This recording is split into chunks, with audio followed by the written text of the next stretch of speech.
Assalamu alaikum dear students. Today is our 7th lesson and the topic is symbol. This topic is related to elements which we discussed in the previous lecture. So today we are going to discuss the symbols in chemistry. Okay. For that open your book on page 7. First we discuss the definition of the symbol. The definition in your book. Symbol is defined as it is the shortest name of an element. In other words, it is also defined as it is the abbreviation. Abbreviation means in Urdu mukhaffaf for chemical name of an element. For example, if you look at the name of your school, Peshawar Model School, so its abbreviation will be PMS. So similarly, the symbols they are defined as these are the abbreviation for the chemical name of an element. Symbol of each element it representing its one atom. For example, hydrogen atom is represented or hydrogen element is represented by the symbol H. So this H representing one atom of hydrogen. Oxygen it is an element and it is represented by the symbol O. And this O representing one atom of oxygen. Similarly, sodium, it is also an element and it is represented by its symbol Na. This Na representing its one atom. Is that clear? This system of assigning the symbols to the names of the element were suggested by a Swedish chemist, Berzelius, in the year 1814, and he suggested the system for symbols for representing the elements. Okay, now if we look little bit detailed or the main characteristic that how we can differentiate the symbols from one another, because some symbols of elements they are representing with the single capital letter, while some elements they are representing with the two or more letters in which the first one is with capital letter while the rest they are with the small letters. So for this you look at these important points. In most cases, first letter of the name of an element is taken with the capital letter as a symbol. For example, hydrogen is representing by the capital H. Oxygen it is representing by the symbol O. Carbon it is represented by the symbol C.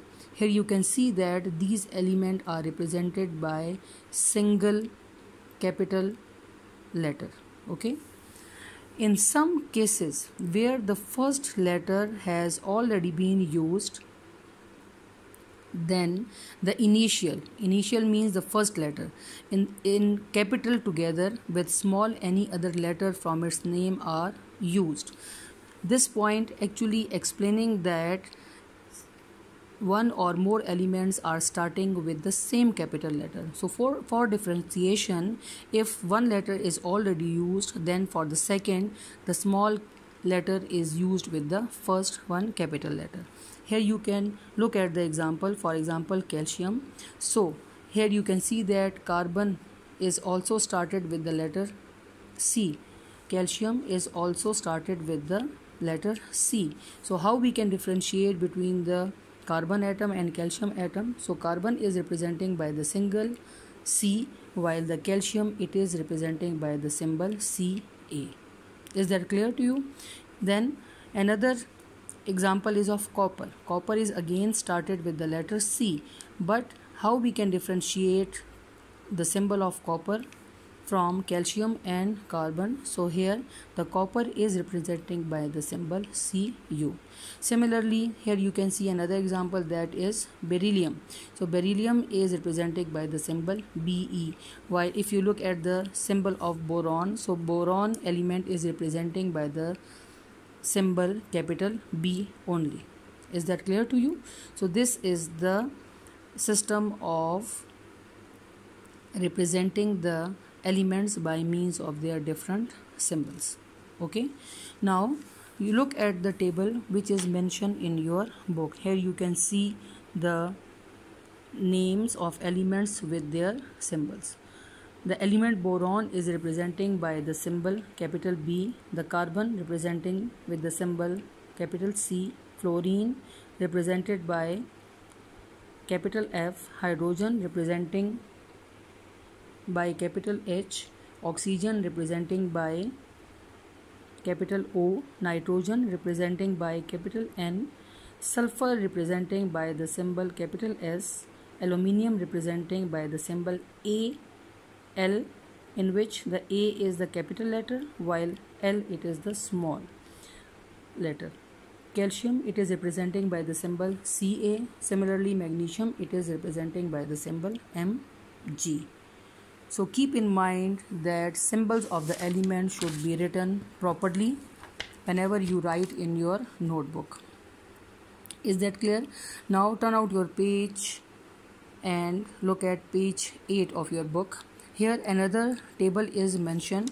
So here you can see that the names of the elements are present in two columns. One name is representing as English name, another name is representing as Latin or Greek name. Okay, so here you can see that mostly the elements are representing by their Latin or Greek origin. The English name and the Latin name both are given with their symbols. Now the first one, that is the antimony. Antimony it is the English name, the Latin name is terbium and the symbol is Sb. Look at the second one. English name is copper, the Latin name is cuprum and representing by the symbol Cu. Third one, gold, it is the English name, the Latin name is aurum and it is represented by the symbol Au. Next one, that is the iron. It is the English name, the Latin name is ferrum and representing by the symbol Fe. Next element is lead. It is the English name, the Latin name is plumbum and representing by the symbol Pb. Next one, that is mercury. It is English name and its Latin name is hydrogyrum and it is representing by the symbol Hg. Next element with English name, that is potassium and its Latin name is kalium and representing by the capital K. Next element, that is silver. The Latin name is argentum and representing by the symbol Ag. Sodium, another element representing by the symbol Na and its Latin name is natrium. Tin, it is the English name of an element, its Latin name is tenum and representing by the symbol Sn. Okay, and the last one which is mentioned in your book, that is the tungsten and it is the English name while the Latin name, that is the wolfram and representing by the symbol W. So keep in mind the symbol of each and every element, whether it is representing by the single capital letter or representing by the two letters. One is with capital letter or and with the small letter, they representing the one atom of each element. Is that clear? So here also an activity is mentioned in your book, that is activity 1.1. Here it is mentioned that make a list of 10 elements other than the above one with their names and symbols. Also write down uses of 5 elements and daily life. So it is a task for you. You have to search out the other elements and write down their names and their symbols and also try to find out the uses of these elements which we use in our daily life.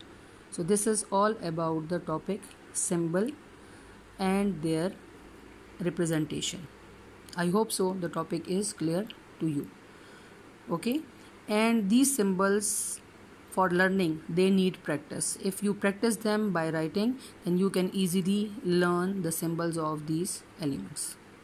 Thank you.